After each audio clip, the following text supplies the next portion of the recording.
They say that long, long ago, the Ark of the Covenant, the one God commanded Moses to build, covered in gold, holding the tablets of the law and symbolizing the divine presence among the people of Israel, vanished without a trace.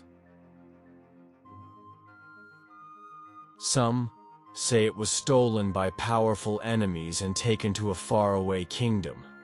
Others swear it was hidden by the priests themselves, fearing it might fall into the wrong hands. There are even those who believe it was destroyed, turned to ashes, and became legend. But no one truly knows what happened. For centuries, its whereabouts have been shrouded in silence, shadow, and speculation. Until now. Because an unbelievable twist is about to unfold. A secret hidden for generations is beginning to surface.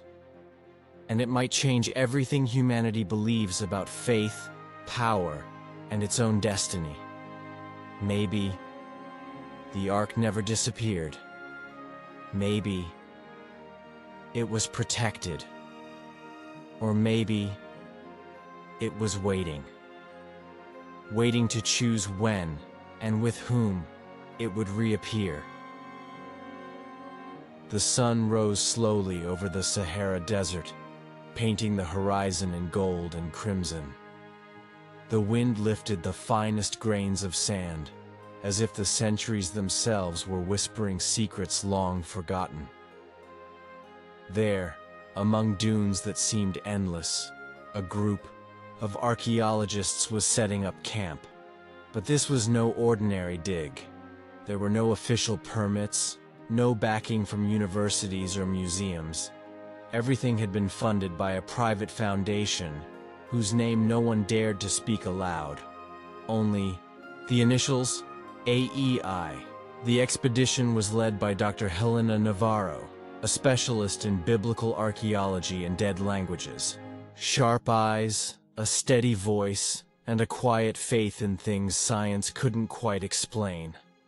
With her was the enigmatic Elias Rahim, a Bedouin who claimed to have inherited hand-drawn maps from his grandfather. Maps marked with symbols that only made sense under the light of a full moon. For years, Elias had kept the scrolls as sacred family relics, until a recent earthquake in Morocco revealed a strange crack between forgotten rocks. This opening, it isn't natural, he said, pointing to the hidden crevice behind an unremarkable rock formation in the middle of nowhere. My grandfather used to say the ground sings here, and that inside there is something that should never be found. Helena approached the entrance. The fissure was narrow, dark, etched with unknown symbols. It wasn't Arabic. It wasn't Hebrew. It was something older. Could it be? She murmured, running her fingers over the stone. Proto-Hebrew, mixed with Phoenician. But this one, I don't recognize. Elias said nothing. He lit a torch and gestured for the group to follow him. Helena, 2 assistants, and a cameraman began to descend carefully into the opening. Inside, the air was cooler. The torchlight revealed walls carved with scenes that seemed pulled straight from the Book of Exodus. Priests, cherubim, a cloud hovering over a structure, and at the center, a figure holding something rectangular, bathed in light. The Ark. My God. Helena breathed deeply. We're standing before something that's never been documented. This place isn't on any map. No historian has ever mentioned this temple, because it was never meant to be found, Elias replied softly. They advanced cautiously through a tunnel until they reached an underground chamber sealed by a stone door. On the ground, an inscription read, "He who dares open this dwelling, Uninvited shall bring time itself to ruin. For that which bears the name of the Eternal no longer belongs to the eyes of men. Helena hesitated, but the cameraman was already positioning his lens. Curiosity outweighed fear, and Elias was already removing the stones that sealed the entrance. With an ancient groan, the door opened, and what they saw inside took everyone's breath away. A circular room. Statues of angels adorned the ceiling. In the center, atop a black stone platform, lay something draped in deep red cloth. Around it, tiny oil lamps, inexplicably, still flickered. A hush fell over the chamber. Helena stepped forward. Her heart pounded in her chest. The cameraman filmed without blinking. Elias kept his head lowered. "If this is what I think it is," she said, touching the cloth with trembling hands. And then she pulled back the mantle, and there it was. An ark, yes, an ark, made of acacia wood, overlaid with pure gold, with 2 cherubim carved on the lid, their wings touching. In the center, but something was strange. It was pulsing, as if it were alive.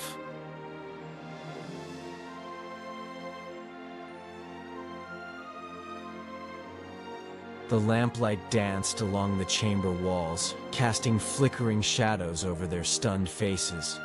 The silence was so thick, it felt heavy. The object before them wasn't just ancient. It was sacred and alive. The ark pulsed, like a heart buried beneath centuries of stone, wood, and gold. "This shouldn't be possible," Helena whispered. Her eyes locked on the golden surface, which now seemed to radiate a soft, almost imperceptible energy, like warm breath in winter. The cameraman filmed in silence, his hands shaking. Elias, still with his head bowed, muttered something in an ancient tongue, as if trying to soothe something unseen. "Elias, what are you saying?" Helena asked. He didn't answer right away. When he finally lifted his gaze, there was something new in his expression, true fear. "I said, we've gone too far. It was hidden to protect the world, not to be displayed." Helena moved closer to the ark.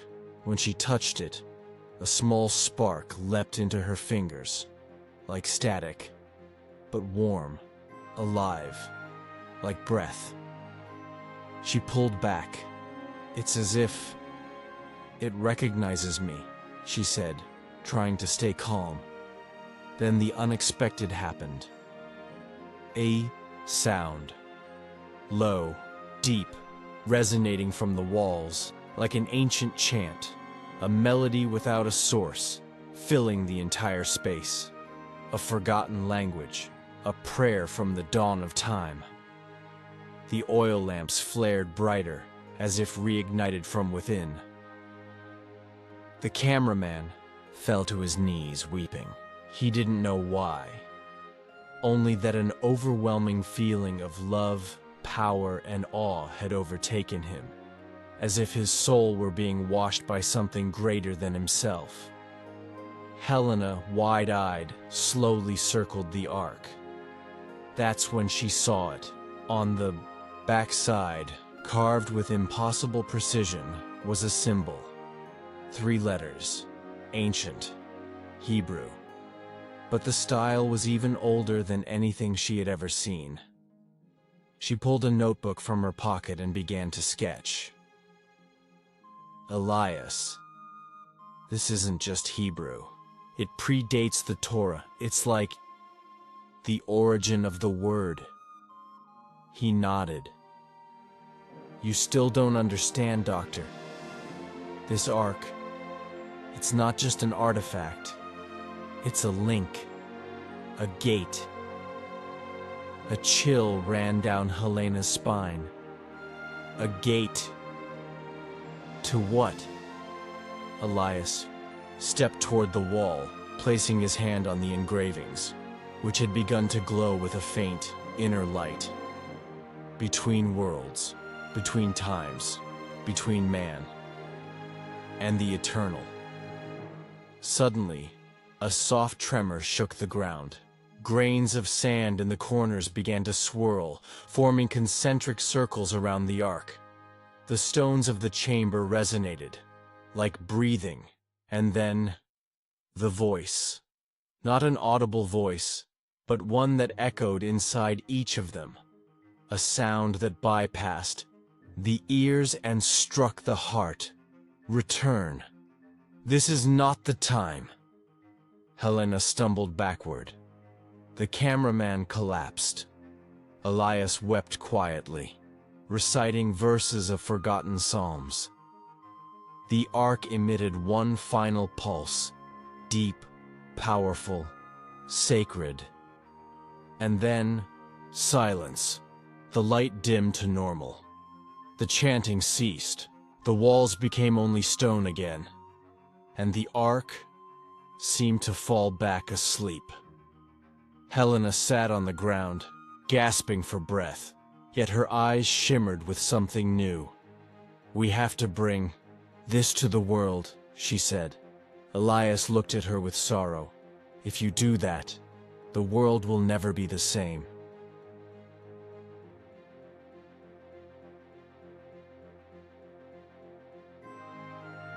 The Guardians of Silence. Outside the cave, night had already fallen over the ruins. The wind blew through the stones with restrained fury, as if nature itself had sensed that something had been awakened. Helena paced in circles, clutching her notebook to her chest. Her fingers were still trembling.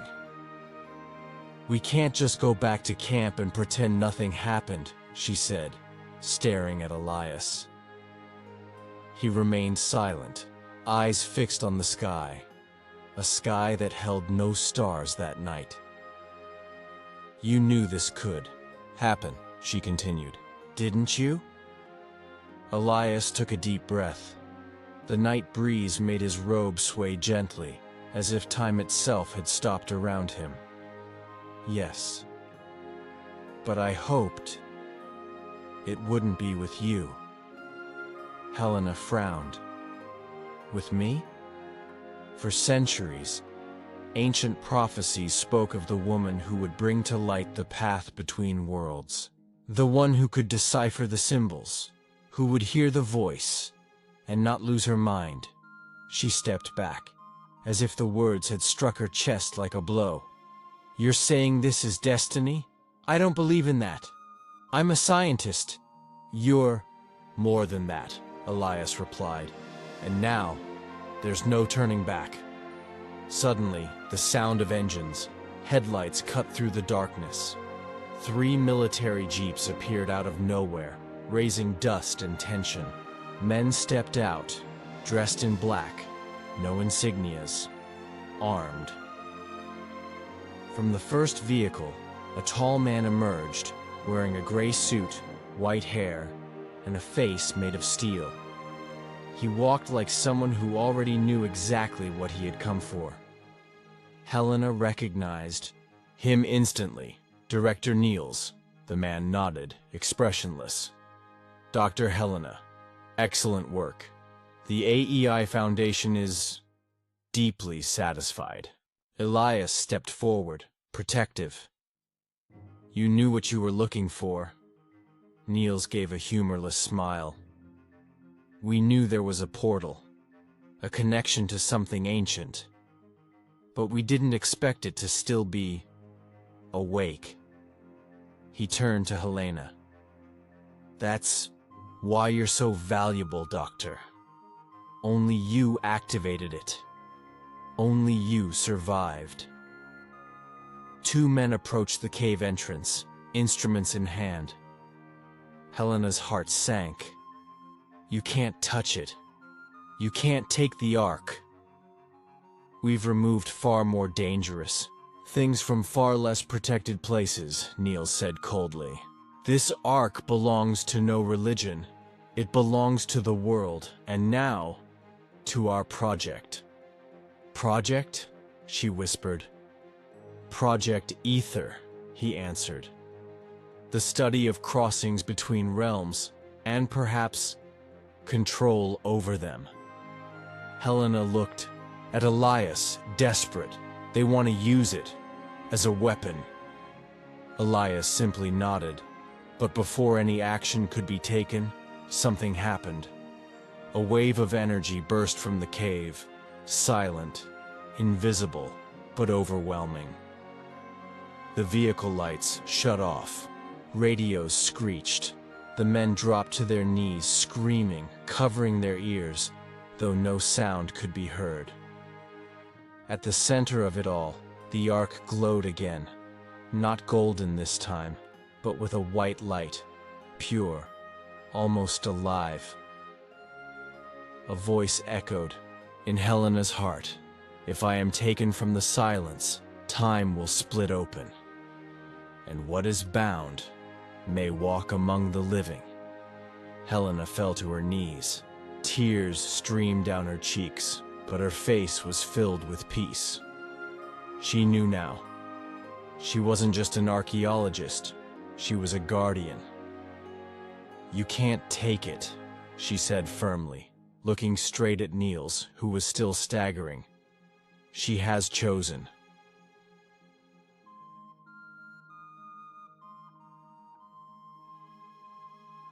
Desert sand swirled in the wind as the four of them, Helena, Elias, the mysterious guardian, and an injured man they had rescued along the way, ran against the setting sun. The AEI jeeps were right behind them, their headlights slicing through. The barren vastness surrounding them like relentless predators. Helena could feel the weight of the Ark hidden in Elias's backpack. It wasn't just a physical weight. It carried a secret that could turn the world upside down. They won't stop, Elias warned, glancing over his shoulder. Not the Foundation. Not Director Niels. Then what do we do? Helena asked, her voice tired but determined. The Guardian, an aged yet unwavering figure, turned to them. His eyes glowed like embers. There is a place, an ancient sanctuary, where the Ark can be protected, a place no one can find, not even with satellites or sorcery. Helena raised an eyebrow. And where is this place? He smiled sadly. Deep within the Ebony Mountain. A temple lost beneath stone and time, guarded by riddles, and by those who have chosen eternal silence. Their courage flared, but time was not on their side. The wounded man, supported between Helena and the Guardian, coughed blood. If the Ark falls into the wrong hands, he muttered, there will be no future. Helena clenched her jaw. Then we have to get there first. Desperation became fuel. Every step, every breath, was a battle against the sand, the exhaustion, and the fear. But something strange happened. Suddenly, the sky seemed to split open. A vibrant blue light emerged behind them, an invisible pulsing barrier. The Guardian stopped. They've created a containment field. They want to keep the Ark from leaving this region. Helena watched the horizon, already painted red by the sunset. Then we have only one option. Yes, Elias replied. We have to cross the barrier. Without hesitation, the four pushed forward, feeling an invisible pressure trying to crush their bodies and minds. Helena closed her eyes, remembering the Ark's warning. If I am taken from the silence, time will split open. time did seem to bend, to fold. As they crossed the barrier, they were engulfed by an intense light. And when they opened their eyes, they were no longer in the desert. They stood in a hidden valley, surrounded by black mountains that rose like sentinels. At the center, an entrance carved into stone, marked with ancient symbols that seemed to pulse with life. "We're here," the guardian said with reverence. "The Ark's sanctuary. Here. It will be protected, and the secret preserved." But one final trial awaited them. Because Director Niels wasn't the only one interested in that place. In the shadows, an ancient presence stirred, a force even the men in black had never encountered, something that had waited millennia to awaken.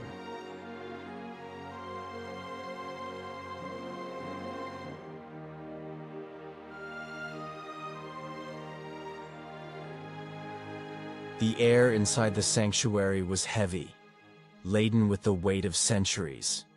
The black stone walls reflected a faint glow from ancient symbols that seemed alive, pulsing like silent hearts. Helena, Elias, the guardian, and the wounded man entered slowly, sensing the space brimming with an indescribable energy, both beautiful and threatening. At the center of the hall rested the Ark, but it was not the golden chest that stories and legends had described. It was something greater. The Ark appeared to be made of translucent stone, glowing with an inner, flowing light, as if it held a small sun within. Helena stepped closer, her heart pounding. This is the Ark?" The guardian nodded. "Yes. The true Ark of the Covenant. Not just a simple chest, but a vessel of divine power, a link between heaven and earth." Suddenly, the silence was broken by a guttural sound, an ancient echo from the shadows. A figure emerged, tall, dressed in ancient robes, face covered by a golden mask. It was the Eternal Guardian. "You dared to come this far." His voice was deep, as if it came from the very stones themselves. Helena shivered. "Why? Protect it so fiercely? The world needs to know the truth." The Eternal Guardian walked slowly forward. "Truth can save or destroy. The Ark is not merely a symbol, but a source of power capable of altering reality. In the wrong hands, it would be the end of everything." Elias stepped forward. "And if we're here to protect the world, to prevent the Foundation from using the Ark for evil?" The Eternal Guardian stared at them intently. "Then you will have to prove your worth."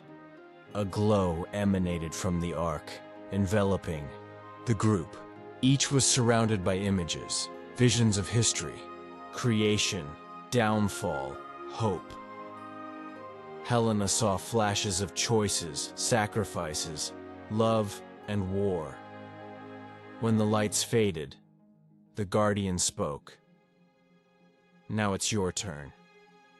Decide. Carry the Ark to the world and risk destruction, or hide it forever, sacrificing knowledge and power." Helena looked at her companions. The wounded man, now leaning on her, spoke weakly. "The world deserves a chance, but we must be responsible." She took a deep breath. "What do we do?" In the silence that followed, Helena realized the true power was not in the Ark, but in the choice they would make. And with resolve, she declared, "We will protect the world, not out of fear, but with wisdom. We will use this secret to heal, to build, not to destroy." The Eternal Guardian smiled, removing his mask. "Then you are worthy." The Ark blazed brightly, and, for the first time in millennia, Its light spread beyond the sanctuary, a promise of hope. And so, the journey ended not with the conquest of a treasure, but with the decision of a future.